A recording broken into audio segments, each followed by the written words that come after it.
All right, so agenda. We're going to cover some definitions and terminology, just so we're speaking sort of the same language. A lot of terms are used and misused in in all industries, really.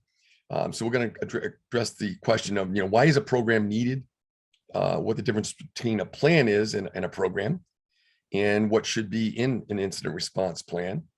We'll talk a little bit about plan testing, and then testing and exercises. We'll cover the maintenance of a plan, and there's a few other considerations that you really should look into as well. We'll touch on those, and then I'll kind of summarize in this, just some references that we utilized for the research for this presentation. So when we talk about an incident response plan, there are a lot of definitions out there, but essentially an incident response plan is a set of instructions to help IT staff detect, respond to, and recover from network security incidents. These types of plans address issues like cybercrime, data loss, and service outages that threaten daily work. It helps ensure that in the event of a security breach, the right personnel and procedures are in place to effectively deal with a threat. And if you look at what an incident really is, it's kind of in this terminology, an incident is it's kind of a security incident. It's an event that leads to a violation of an organization's security policies. So if you think about the policies at your organization that govern the way you protect information and how you do business, policies that are compromised by, like, access controls might be compromised, resulting in a threat that is realized and resulting in an incident where data might be at risk of exposure. But it's important to note the term exposure versus actually an exposure that leads to a breach, right? So a security incident, a broad term, includes different events. But unlike a breach, a cybersecurity incident doesn't necessarily mean that information is compromised. It only means that the information is threatened. For example, an organization that successfully repels a cyber attack, they've experienced an incident for sure, but it's not a breach. So those are huge. That's a differentiating point. It's very, very big, and it has big legal implications as well. So it's important to be careful with your terminology as you're, providing information to internal resources during an incident, as well as external. If you use the term breach, people that know what it means there's data that is now in the hands of the wrong people. So that's a big differentiating point that you need to really be cognizant of. All right, so an incident response itself really is the verb, right? It's the action of a team that's going out to respond to an incident that may be real or perceived, right? They're handling this. It might be a real breach. It might be just a cyber attack, or it might be benign, right? They're responding, though, to something that is perceived as an incident. They go in, they may determine, yes, indeed, it is an incident. In fact, they may also determine further that the attack might actually be a breach also, may have resulted in information leaving the facility or being in the hands of the wrong folks, compromised. So moving forward, the last couple terms, a data breach, as the name implies, that is the worst, right? That's a case where information, the security violation has occurred, and sensitive information that was supposed to be protected is now it's been stolen, right? It's been either viewed, it may have left the facility, things like that, lost or stolen, but compromised in a nefarious manner. The information's been compromised. So it's in other terms are used. It's unintentional information disclosure, right? A data leak and information leakage and things like that. So you're going to have a lot of different terms there. But at the end of the day, it is kind of that sort of black hats attack, which is the hackers have purposely gained access to information they're not supposed to have, and maybe using it to leverage the business, to solicit money, sell it potentially on the dark web. There's a lot of horrible things that occur after a breach has occurred. So as you can imagine, having a good, strong breach response as part of your incident response plan is paramount, right? So ensuring that you have a timely, focused approach to address a data breach. First of all, to address an incident for sure, but once it's been determined that indeed a breach has occurred, you are on a legal clock. Once you have proven that indeed a breach has occurred, there's laws, particular laws that govern the notification. Also, many of your contracts may have provisions that say, hey, listen, if you have a compromise you need to notify us once you've confirmed indeed it is that data breach has occurred. You need to reach out to us, within X hours. So it's a critical difference between just an incident. Okay, so why is a program needed?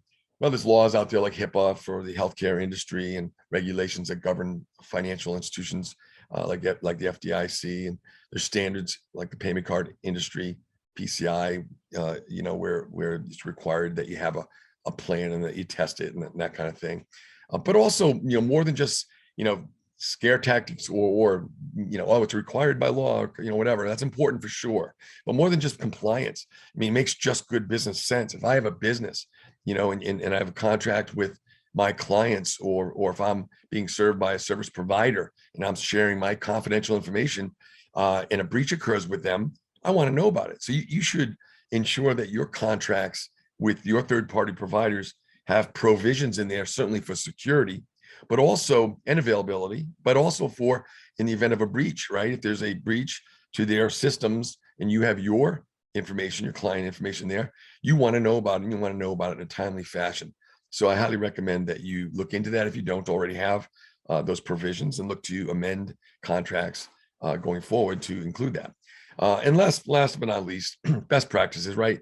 It just makes sense. If you care about your business and you want to be around tomorrow, you want to make sure that like security, you have plans to ensure that and test your security. Well, availability, making sure that systems are available, but also instant response in the unlikely event, but hopefully unlikely event that your systems are compromised, whether it's internally or from an external source, that you have that you've tested your systems up to know that you have a good plan in place, that if it is compromised, your instant response plan kicks off, and you can move forward through the process and minimize the risk to the information, and hopefully stop it from becoming a data breach. So these frameworks like COBIT, NIST, ITIL, ISO, all these other frameworks out there, they're solid. They cover enterprise-wide all facets of information technology, and a key piece of those is the requirement for maintaining an incident response plan, making sure that you have it, you test it, you train your staff. And so kind of I alluded a little bit to some of the differences here, is just to have a plan. That's one thing. It certainly is very, very important to have an instant response plan. It's basically a set of defined actions to address an incident, as I mentioned earlier, in a timely fashion, right? So if something goes wrong, somebody notifies the technology group, they look into it, and indeed they maybe confirm that it is indeed an incident, and they move forward through the actions of that are defined in the incident response plan. And that's the facet of a plan. But what a program does, different than just a plan, a program is more holistic. It includes a policy, where the policy would say that, for example, we will maintain an incident response plan. We will have that and disseminate that to the appropriate staff members. We're going to train them on what their role may be in that plan. We're going to test it. And there's lots of different levels of testing and terminology, even in the testing world. And then we're going to make sure that we keep that plan up to date, maintain it moving forward. As our business changes, as the threat landscape changes, we need to update our plan accordingly. And so it's sort of that ongoing monitoring, which is really the monitoring is as the environment changes, your environment changes, or the external world changes, or even as you're going through regular policy and plan reviews that you're sharing with your executive group, or in some businesses, the board of directors. It's required that they are part of the process, and that they are brought in the loop, that plans have been tested, that they're up to date, and so on. And that's what makes up a whole holistic program versus just a plan, a flat plan where it's just, I have it and it checks a box on a compliance audit or something. So that's a big distinction. So what kind of stuff should be in a plan? There's a lot more than this, but these are just the big items that are required and that make good sense. So a plan should include a list of roles and responsibilities for the incident response team members. So it's where critical staff members, and a lot of it, as it implies or sounds, a lot of it's IT centric for sure, right? So you're going to have IT staff riddled throughout the plan, but there's also as you go through and you look at escalation procedures, as being another facet of a plan. If you do work, if you're working through your plan and you are investigating a situation, an incident, if you will, and it is indeed determined that it is a true incident and that potentially data is at risk here, you need to notify the appropriate people in the organization. So part of the escalation includes informing management, upper management, that kind of thing. But also escalation procedures include, hey, if we do determine indeed that this particular incident has really gone and it's within our network and has spread, it can threaten our business. Even if data is not compromised, it can result in systems being unavailable, and result in downtime and have impact on our business and our customers that we serve. So there's a lot of crossover between this and other facets of your business, like business continuity and availability considerations there. So having the right plan in place so you move through these steps timely is the job of a plan. So your plan also is going to have a summary of tools and technologies and physical resources that need to be in place. Also, it's going to be a list. It's going to have a list of critical network and data recovery processes or references to those. Communications, big, both internal and external. Consider a situation where if you're, again, an incident has occurred in your organization and it has been determined that indeed a compromise has occurred, you need to make sure that we're communicating to upper management, to the staff members involved. We often recommend that through the communications process that you have, or at least consider having drafted internal communications that says, basically, this is an internal matter and it shouldn't be shared with the outside world. It can cause more damage to a business, even if it's just an incident that didn't result in any downtime or didn't result in a data compromise. But if people are talking to outside parties and your business's name is thrown around, and with social media today, that can occur very quickly. It can be very damaging to a business if it gets out there that, hey, these guys had an incident occur at their business. Now, it may be somewhat benign, like I mentioned in this example, where it was contained very quickly. The plan was very good and they were able to contain it, so no data was breached. And even though systems were impacted to the point where it resulted in impact on the clients, it still can be damaged if the internal employees are sharing with the outside world what's going on, and that can certainly result in significant damages of reputation and such to the business. So I can't stress that enough. Then external communications, one quick note on that. If you do have a data breach, like I mentioned earlier, there is a clock moving forward as you have determined that a breach has occurred. There's laws that govern, as well as some of your contracts that may say, hey, within X hours. So you need to be aware of which laws in your industry govern you, what they say about outside communications and notification to agencies and to customers that you serve and the like. So involving your legal counsel is paramount at a point like that. So making sure that communication takes place, and even the message to the outside world, it should be very, very thought out, and hopefully minimize as much exposure to your business as possible. Last aspect of the key elements of a plan, critical vendor and agency contact information, things like that. Again, so it's readily available as you move through your plan and through an incident potentially. It's important to have that information at your fingertips rather than scrambling about to kind of pull it in the event of a situation. So a lot of folks, I highly recommend it, and I have it in the references at the back of this slide deck for you. And Nick will post these and make these available through ISACA as well. But NIST has a couple of good publications on incident response. I think it's certainly worth a read. Some of it gets very, very detailed, and I'm not sure who's on this call, but we have presented to clients of ours. We have done work with clients of ours in a variety of different capacities in pretty much every industry. And I mention that because a plan for one organization that is smaller is going to look a lot different than a plan for a very complex international business.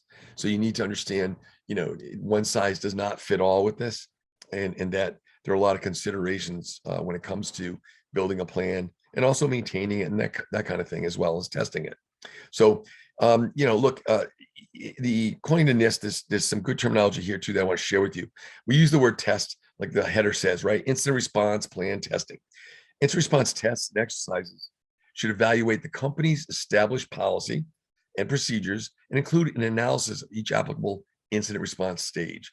So as you go through and build out your test or your exercise to test, you need to make sure that you're hitting the points that you want tested, and that you move through so that at the end of the day, you've tested effectively all the key facets of your plan. Specifically, each exercise or test should follow the incident response life cycle, from preparation through recovery. And I'm going to share that with you on the next slide. There's a table that kind of walks you through. It's kind of a guide. So again, I'll steer you toward the NIST SP 800-61. It is the special publication is very good and covers a lot of it. Don't be taken aback by the complexity of the document, but there are some nice takeaways from it, certainly from this presentation, that I think you'll find valuable for your organization. So they go through the life cycle, and from preparation, which is the planning, right? It's providing training and awareness for all the individuals and recognizing anomalous behavior, as well as specific reporting requirements for suspected breaches of confidential data. It's gathering contact information for incident handlers, gathering hardware and software needed for technical analysis, and performing evaluations such as tabletop exercises of the incident response capability. So that's all the preparing. And actually, one note on the preparing, part of the preparing is when we talked about the exercises, when we do perform an exercise or a test with a client, or if you're doing it yourselves, there's a lot of planning that should go and take place in there. And I'll cover some of that and what should go into your thought process as you build your own test. Again, sure, it's required by some of the regulations I noted earlier, or the laws that are out there, and even the standards like PCI, but for your own business and your viability, you should want to include a test that's believable, that's real, that is going to test those facets of your business and really see if your plan holds water when it needs to. The next stage of that life cycle is detection and identifying, right? So you're monitoring information system protection mechanisms and system logs, right? So it's always a strong IT recommendation, and in most industries, requirement that you turn on logging for all critical systems, and that you centralize those and using logging system that interrogates logs automatically, right? Looking for anomalies, again, for behavior that's not normal. So it would alert you. So through this monitoring, and even your employees through their daily work, when they see something that seems odd, say something, right? So they may raise an issue because their system's running slower, or they got a pop-up, or something it wasn't something out of the ordinary has occurred. So you're going to investigate reports of suspected data breaches, or even activity that might be just nefarious activity. May just turn out to be that you reach out to IT, and it turns out to be that your system was running slower because you had a number of background processes running, or there was an issue with your computer. But the idea of reporting is the most important, and timely reporting, most important step of all of this. So being able to detect it, and then identifying whether it really is an incident or not. So be prepared to notify critical service providers. That's why we said it needs to be in your plan, right? So that if indeed you've got a situation that results in that, you need to be prepared to reach out to these vendors. And in some cases, no later than 24 hours, depending on the law and all that kind of thing, if it is a data breach. Moving through the life cycle, once you have identified that indeed you have an incident on your hands, you want to move to contain it, right? And whether that incident resulted in a data breach or not, you want to make sure it doesn't get to that. But if it did, in both cases, you want to stop, so to speak, stop the bleeding, right? You want to contain the issue. You want to contain the loss of data, or prevent the loss of data by containing it and isolating systems or systems within a network. And so a whole subnet may need to be isolated. And you want to gather as much technical information and evidence as possible, so that when you bring expertise in, they can kind of read the logs and look at the data that you've gathered, what's occurred so far, what systems have been impacted. And by looking at that information and that evidence, they can move swiftly to continue to make sure that you have indeed contained it fully, determine even if data has left, resulting, so maybe maybe you thought you had a breach, but you didn't. You just had an incident, which is great news to management that it isn't a data breach, but you still have a risk of availability issues because you might have to isolate an entire subnet of your business, and it may result in those systems being unavailable to your customers and therefore downtime. But it is what it is. So that containment is huge. Now you've got it contained, and you move to the next phase, really, which is eradicating it. Right? Let's get rid of the whatever's in there, whatever malicious code may be in there, whatever virus is there or malware has infected your systems, and we're moving to remove that threat and clean up the systems. And then the last phase is recovery. So you're moving to restore systems via the appropriate technical actions, like restoring from clean backups, rebuilding systems from scratch, replacing compromised files and with clean versions, things like that, in patching and, addressing really what caused it too. You need to really find out root cause to make sure that you don't repeat it again. So this is an important step. This table came from the NIST publication I referred to. To make it easy to remember, you look at those phases boiled down. It really is DICE, right? DICE, discovery, where you may have a situation where an employee has identified something. It may just be a regular staff member. It could be someone on the IT team where they have noticed some logging situation or anomaly has alerted them, or some monitoring system has alerted them that something, some activity is not normal. And so that's the discovery phase, and you move to identify whether it is truly an incident or not. And then once you have done so, you're going to move to contain it, right? To stop the spreading, isolation, containing, and then you're going to eradicate. So you eradicate and move to restore. So it's kind of a quick way to remember it, but it's a key flow that really, when you think about building a plan, you want to make sure that you've got the phases that you really need to walk through that we did here, and that you've got those built into your plan. And like I mentioned earlier, some of the escalation procedures. So if something's happening, who do I notify and when? As you see on the first step here, once someone reaches out to you, you got to first look into it. IT will come over. Hey, let me look at what's going on. Investigate the situation a little bit, and then they will invoke the information security officer.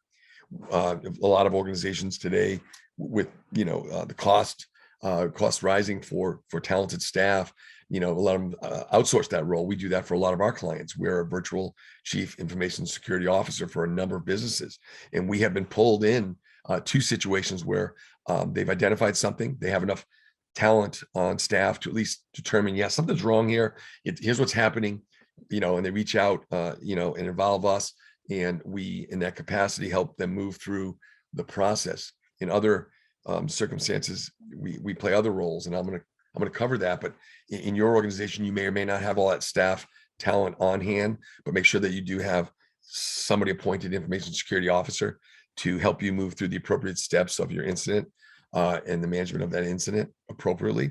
But also beyond that, there's other considerations I'm going to share with you that you really should, look to employ at your business to minimize threat and the risk of the data being compromised.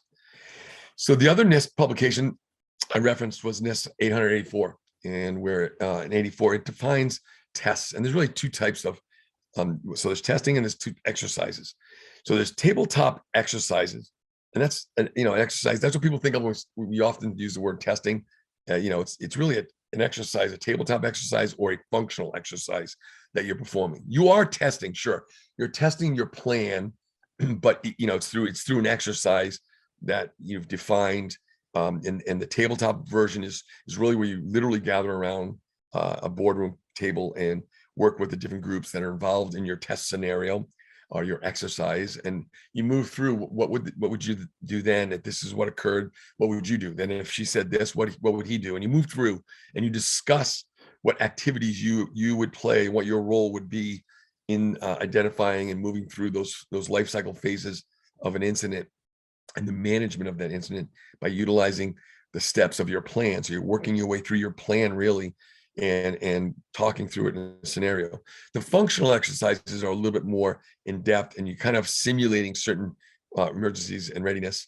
And you'd actually sometimes performing some of those duties, and you may even involve a vendor. We've participated, as I mentioned. We also act in other capacities. One of those is that we are on retainer as an incident responder to organizations, right? So they may have talented IT staff, but the function of incident response, there's certifications, there's experience that's needed to really move through swiftly, and even to potentially protect the evidence that you find and maintain the chain of custody in the event that you want to pursue legal action and move forward with that avenue. So you need to make sure that if you're doing that, you're moving through and not damaging evidence, that you're isolating information and moving quickly to, to resolution.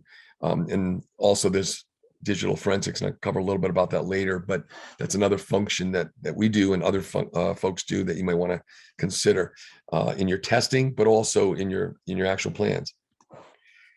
So the test itself, tests are evaluations of tools more. So where exercises are kind of us walking through and sure testing the plan, but we're performing an exercise then. And while it seems like semantics, it's a definable point within NIST and worth mentioning here. Testing is where you're evaluating particular tools that are quantifiable. You're walking through to validate that the systems are operating, and the components are back and operational. So a test is conducted in as close to an operational environment as possible. You never want to impact production, but you want to move through testing to make sure that your test is real and believable and that kind of thing. So tests and exercises vary in complexity, as you can imagine, just like the plans I talked about, right? So for a smaller organization, your plan is going to be, proper for your size, but it's going to be a lot less mature than for a large organization that might be international and things like that. So your exercises are going to vary in complexity and level of effort that's needed to pull them off.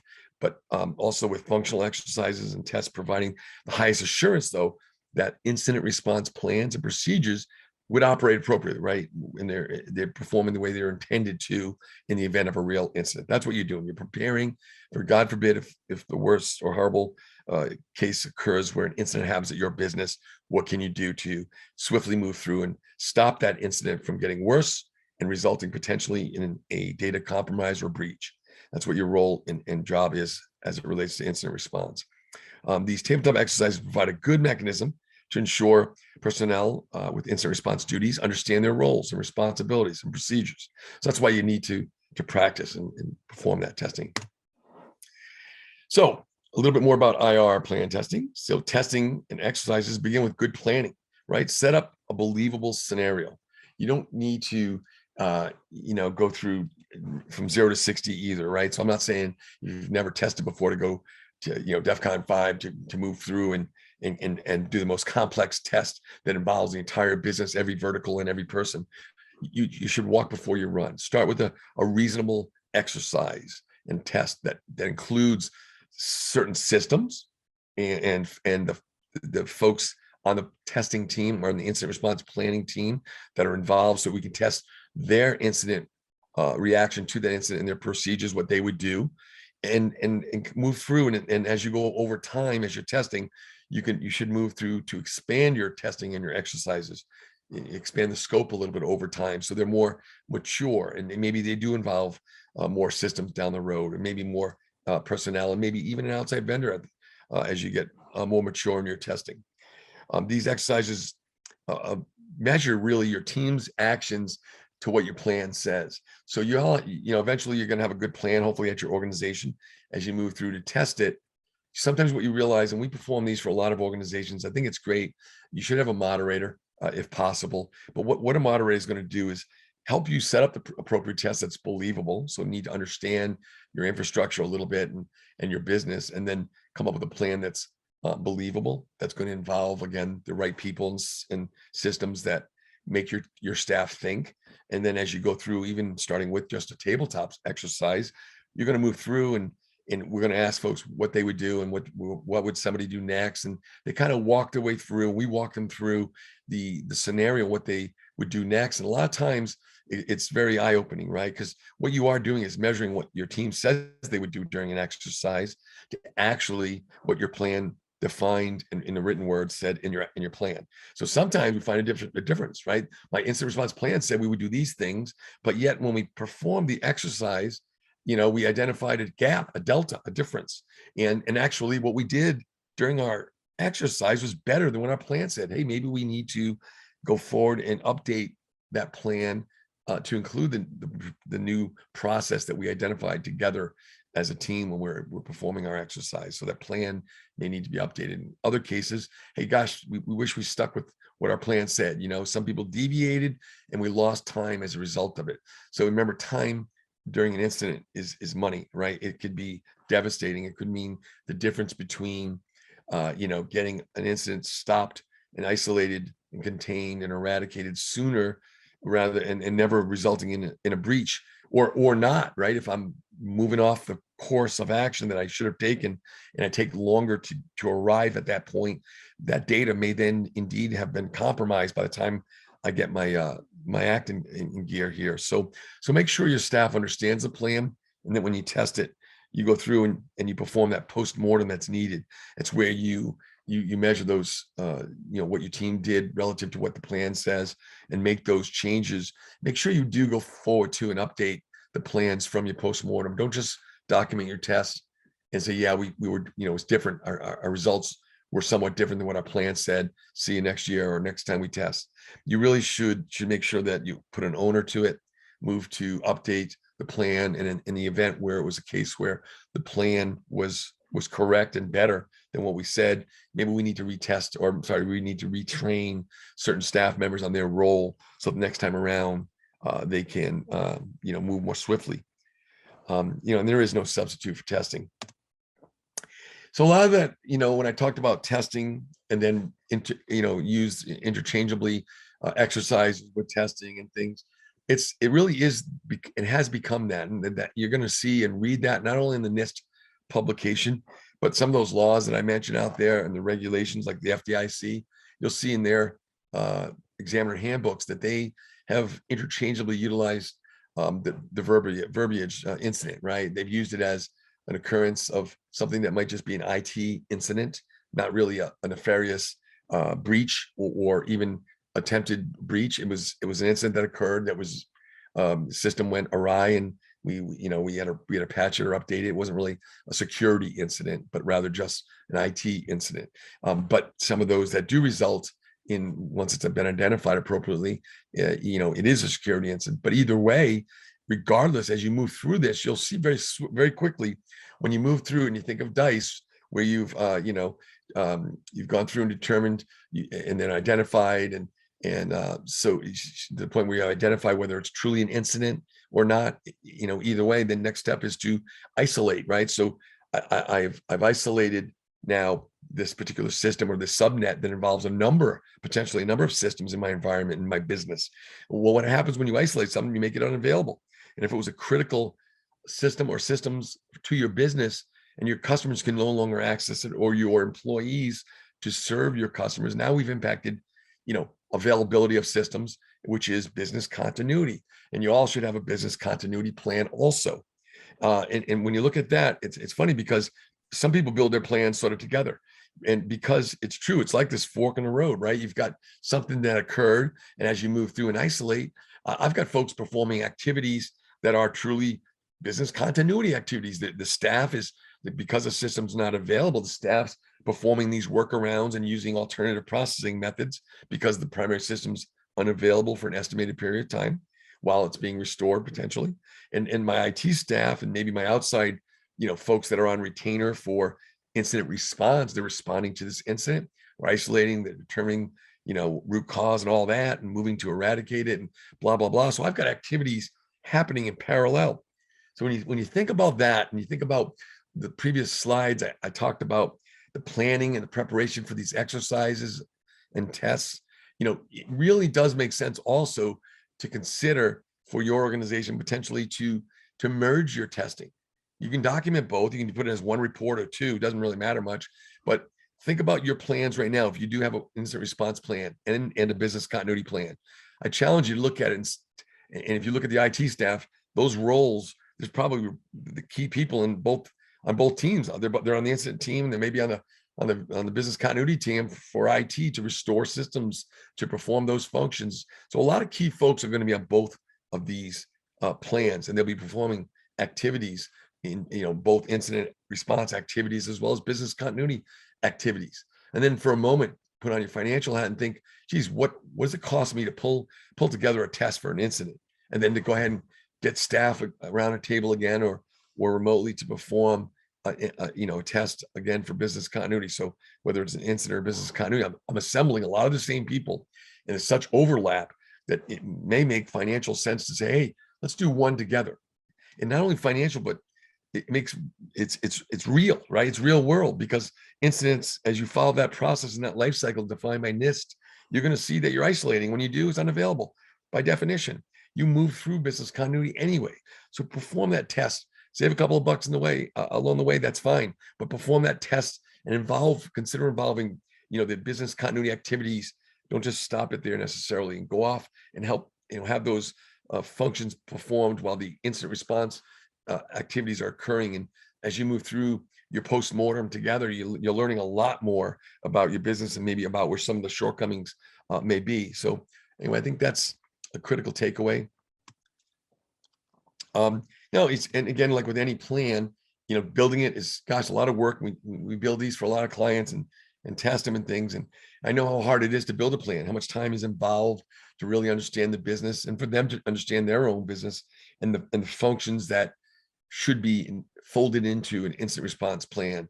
So there's a lot to making a plan. Let's make sure that we maintain it then, right? And how do you maintain it? Just like with business continuity, there's typically 4 ways, right? One way is through your testing and your exercises.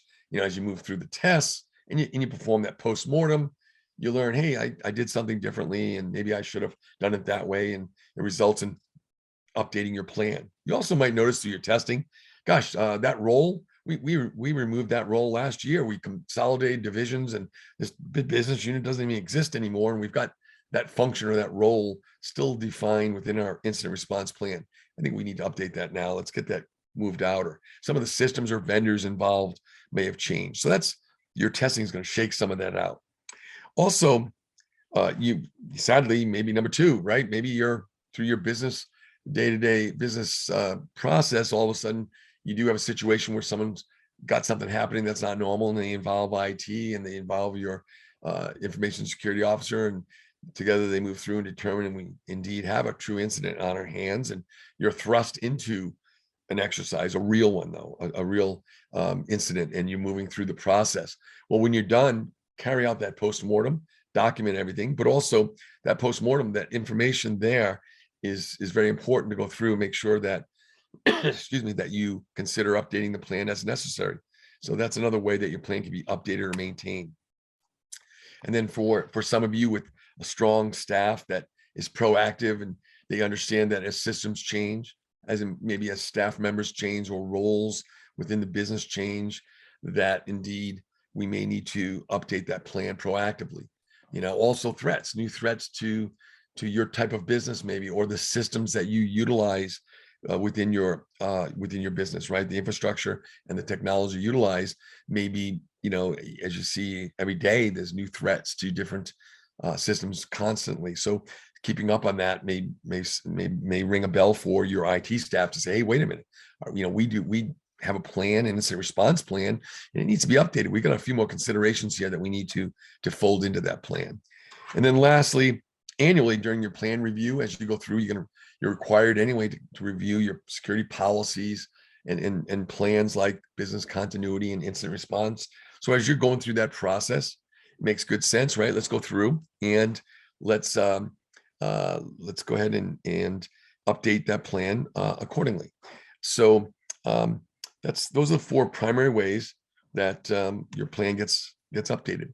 I mentioned I was going to cover a couple of other considerations, and one of them that comes to mind a lot is cyber insurance. I remember the old days. I came from the financial industry, and I remember when, Katrina, because I'm a lot older than maybe some of you, but nobody took business continuity seriously until Katrina and the devastation that it caused to not only human life but businesses down in the New Orleans area, and then 9/11, God forbid, these kind of horrible things forced people to say, hey, let's make sure our plans are up to date. Not unlike that, when you look at the threats of ransomware to some of these very big businesses today that we all know, and they're in the paper or on the news or in, you see them online all the time, stories about ransomware and other attacks. And, I mentioned we get brought into a lot of situations. We get brought into some really serious ones that most of them fortunately have cyber insurance, but I did come across a few in testing, not during an incident, but during testing, that they didn't have it. They looked into it later and appreciated it. They did discuss moving to get a cyber liability insurance rider or coverage for their business. And depending on what you do, there's a few considerations there. One client of ours, it was a professional sports team. They were, as we went through our testing, I asked them, "Hey, do you understand what criteria is needed to even invoke your insurance? And what the deductible is?" And they were like, "Nah, I know we have insurance though." And I was like, I was blown away that I think some of the folks around the table were. It's like they knew they had it, but they weren't sure what criteria needed to be met to even utilize it. That's an important thing you should know. Also, what the deductible is, because you're going to make a business decision. Should I use the insurance, or if it's such a small situation, maybe I just address it myself directly financially. There's also underwriting requirements. Some businesses, some insurance companies won't even cover you if you hadn't gone through an audit. So we've been pulled in by insurance firms to perform security assessments of businesses. And it makes good sense, where if you think about it, why would I insure something I don't know much about? Are they any good? Do they have good practices? I don't know. Let's see. So they pull an independent party in, like Compass and others, to go in and perform an enterprise-wide, either security assessment or security audit on that business. And so you may be asked to go through an assessment, an independent assessment, to prove that indeed you have the appropriate controls in place, and that those controls are properly operating to appropriately protect the confidential information that is such a target for a lot of these ransomware attacks and incidents that do occur. And then, including incident response, and consider including potentially digital forensics. I mentioned what incident response, sort of the action or verb is, where a responding team comes in that is trained in moving through swiftly to isolate, eradicate systems and blah, blah, blah, minimize the damage. So those are important things to consider. You may get it as a rider on your insurance option. You may not. So you may look at, firms like I said, we do it and other firms do it. They're on retainer, and that's great. So if something goes sideways, you give them a call. We've also, like I said, we participated, our cybersecurity group, that are the folks that are on a retainer. They get pulled in for testing, which is kind of cool. So they'll move in and simulate what their activities would be during this exercise, this incident response exercise. And the last item to consider potentially is digital forensics. It depends on the business you do.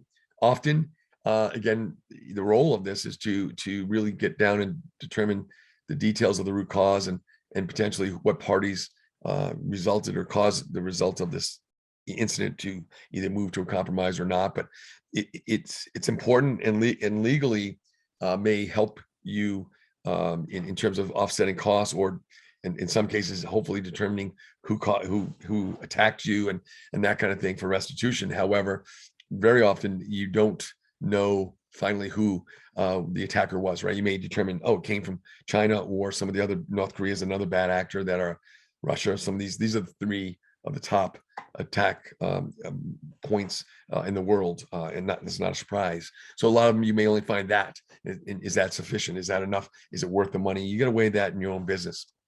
So those are considerations. Another note on this too, like according to Kaspersky, 1 in 5 businesses has experienced data loss or exposure due to a cyber attack. The report goes on to state that the average financial impact of a single data breach and attack vector for a small business, small and medium-sized businesses, is estimated to be about $86,000.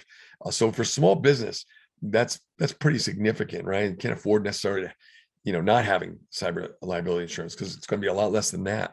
And the fact that you're seeing and feeling these attacks occurring all the time, and knowing that you maybe have that insurance that isn't all that expensive in your back pocket in the event that something does cause, even if it's just an interruption to business. Think about that. What does that cost you when you do a business impact analysis of your business, and a system or systems are not available? What's the impact to your business, right? There is a dollar value that can be applied to certain functions within your business that if they were rendered unavailable, they would have a financial impact over time. You may want to weigh that, right? Do that analysis and say, yeah, maybe for me, gosh, if I had that cyber liability insurance, it's going to cover that loss, right? That business loss. So I don't have a loss now. I invoke my insurance. So consider that kind of thing when you make that decision of whether it makes sense to have cyber insurance or not. So if you handle any information, I'll give you a hint. Bottom line is, if you've got PII, and I listed a few examples here, if you've got PII in your business, then you are a significant target. That's just a fact, from internal threats as well as external threats. And at that point, the consideration should be a little easier for you to consider whether or not to maintain liability insurance, because make no bones about it, you are indeed a target. A couple more things I want to mention real quickly. Retainers, I mentioned earlier, there's incident response retainers and digital forensics retainers. So you could have these where you pay a fee really to an organization to be available, right? To be available in the event of an attack. You can pick 9 to 5 hours or 24/7 by 365. They come in different flavors. Like I mentioned, for a lot of firms like ours do it. Insurance firms do it. So they have groups that they work with, that they employ. So do your homework and really, again, do that sort of analysis for yourself, your business impact analysis. There's no one answer for any business, right? You've got to kind of make your own decisions based on what it costs you and what the risk reward kind of is. And digital forensics is quite similar, right? It's going to carry out the functions I mentioned to you earlier. And, again, make a decision. So before I go through my summary here, which kind of pulls in some of these points, and we had we've been pulled in, I mentioned, to a number of different scenarios. We had one last summer that we were involved in that was quite significant. It's unfortunate because a lot of the things that, I think are common sense just aren't always as common. And even though businesses have a lot of the pieces in place, it's clear that sometimes they do that just to make compliance folks and auditors happy. And it's a shame, because this particular client, we got brought in, they were in the middle of what looked like, an incident was occurring, and our cyber group did determine indeed that it was a threat. It was indeed a compromise that was underway, right? System had encrypted files.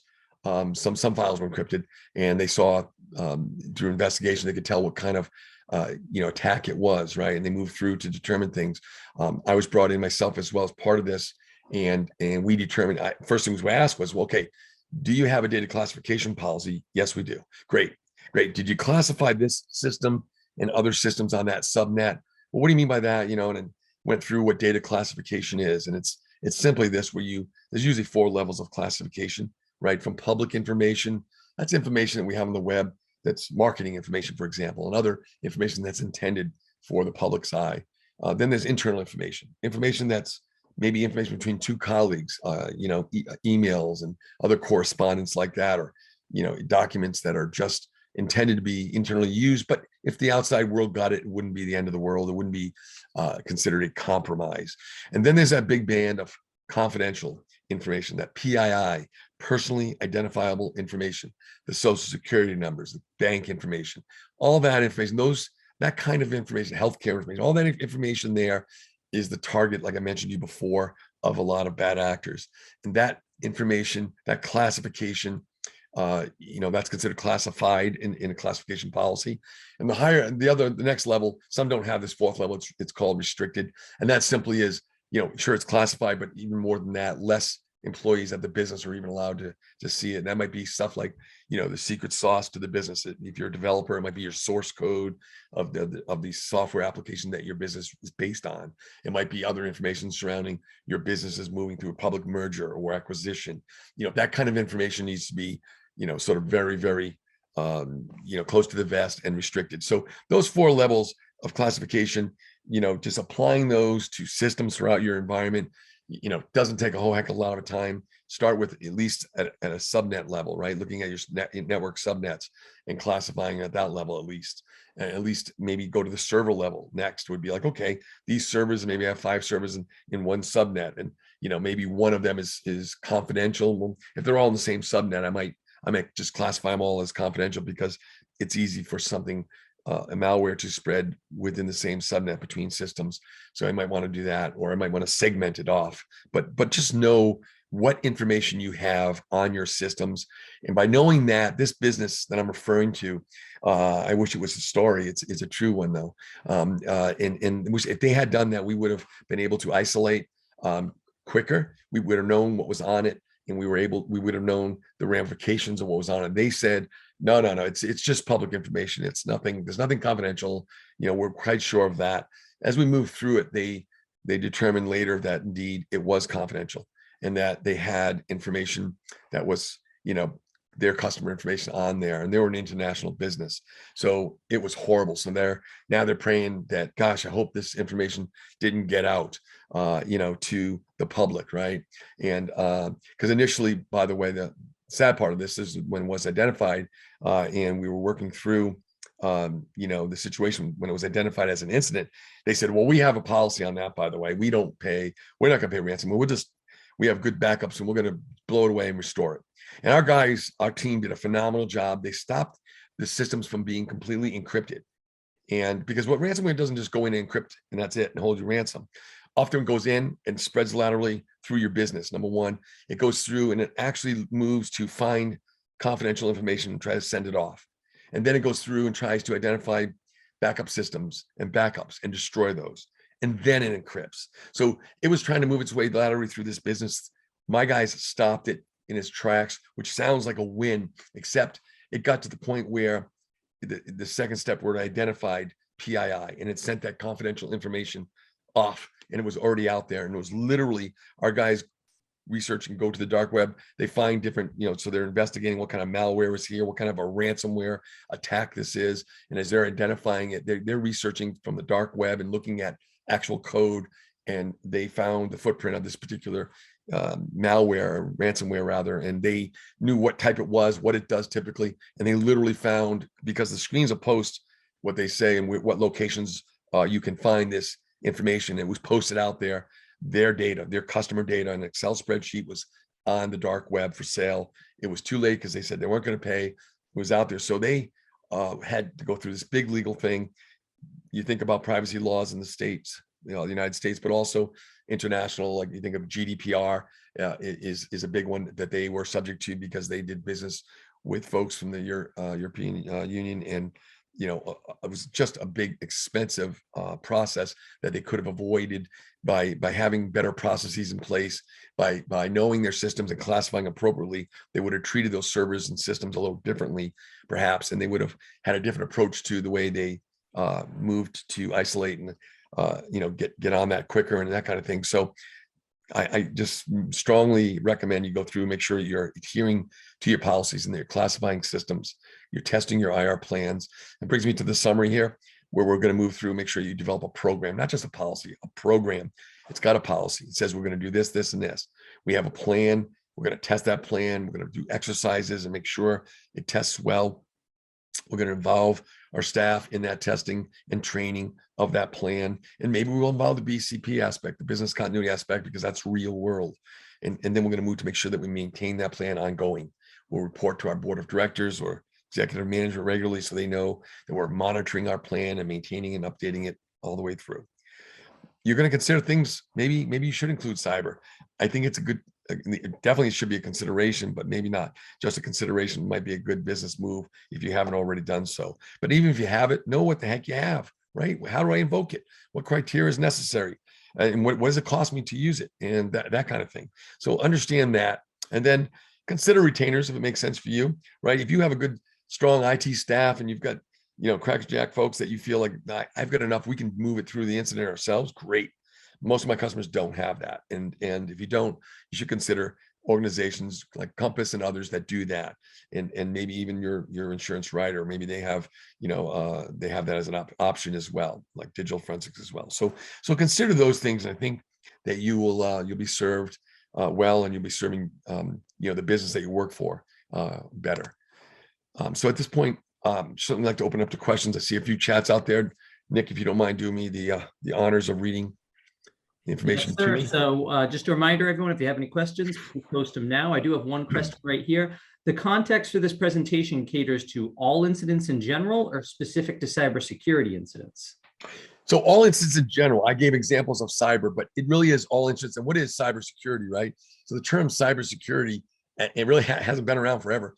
It's IT. So it does, to answer your question, it's broad, right? It's all. So whether it's an incident through an internet situation, or internal, could be an internal situation, which isn't necessarily cyber, but it's a employee that, maybe gained access internally to a system. Maybe they introduced malware, or maybe it didn't even include malware. Maybe it was just an incident where they stole files and did things with that. That happens all the time.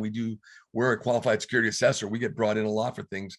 We perform audits for a lot of our clients, and in that kind of capacity, we see a lot of things. And we've seen where call center folks have inappropriately, because they're seeing in some cases payment card information while they're processing transactions, and they were saving it off, and that kind of thing. So no, it is broad. It is incident response. And when you look at the NIST publication, you'll see it's really, while we use the words cybersecurity and security incident, a security incident could be a physical security incident. So anything that results in the compromise potentially or threat to a business, and that may breach would be the result of an incident that went so far as to have data compromised. Hopefully that answered your question. Jerry, I'm not sure if any questions came in directly to you on your Zoom here, because attendees do have the ability to send. Yeah, I did. Yeah, Nick, I did get one. I'm looking at it now, and it's basically, one of the questions was regarding the testing, where to start with the testing stuff, right? And I would say this: if you have an IT savvy staff, I would start with them, right, to help build, remember, a believable exercise with them. That's the starting point, right? To build out a believable test scenario, like an incident has occurred and here's how it happened, right? And it doesn't make sense if your business is a certain kind of business, and to say, well, it came across the internet through e-commerce, and you don't do any e-commerce. So you want to believable first of all, but then you also want to look at your plan and see, and remember, you want to test the stages of an incident, moving through that. I had that table up earlier, and you want to move through, make sure that I'm hitting all those stages. But also remember, if this is your first test, don't go crazy. Don't try to test the whole business and every vertical and everybody and every vendor. And let's start with one or two things, 1 or 2 areas, and let's move through that exercise to see what folks would do. One other tip on that, by the way, when we moderate, and it became more obvious during COVID, but with tabletop testing, a lot of times I'll say, hey, look, right now we were doing them because of COVID over Teams or over a Zoom call like this. And we would say, okay, folks, we're going to record the call, first of all, so I have the minutes of it maintained. But secondly, I'd say, hey, anybody, when you speak up, please say your name and your title, and then what you do. So for example, I'm Joe Schmo, I'm the director of IT. Once Sally from the call center gave me a holler about her system's running slowly, I sent Bill's one of my IT analysts. He went over to Sally, and he approached her. Bill, and Bill says, yeah, I went over to Sally, and Sally, what's going on? And Sally says, I'm Sally, I'm in the call center. And it sounds silly, I get it, but it's literally who's saying what, and capturing the details of what actions they would take, and not judging during that testing is important. Just moving through what people say, going through, and then evaluating when all your exercise is done and you've hit your points. At the end, you do that post-mortem, and that's where you kind of measure, hey, how did we do relative to what our plan and the actions in our plan says we should have done? And I'm finding a delta is not a bad thing. If it's a test, it's a great thing. You want to find it now, not during, sadly, a true incident that might have been avoided or minimized by way of damage if we did some testing. So I think that answers the question that came to. That was the only one I got. All righty, I have one more for you. In response, should you contact attorney and have the attorney hire the incident response specialists? That's not necessary. No. I mean, you could, if you have an attorney that's got something to use, but actually we work for attorneys sometimes, so we get pulled in. But honestly, if you have legal counsel on staff or externally that you utilize for your business anyway, I would consult with them more from a perspective of understanding, the message to the world, understanding legally when I need to have a message, or even if I do, and that's so important. Remember, breach versus incident. It doesn't mean it's been breached. It means I have a security threat. And so understanding that and having your legal counsel available to craft even an internal message is so important. But they wouldn't be necessarily the, no, they wouldn't be the go-to for an incident responder necessarily. Your insurance company would. They do have groups they work with, IT staff and firms like ours. We do that. So other businesses like ours, I would go to. Or I would go to, again, my insurance company. If I have cyber insurance, I might even have that rider already.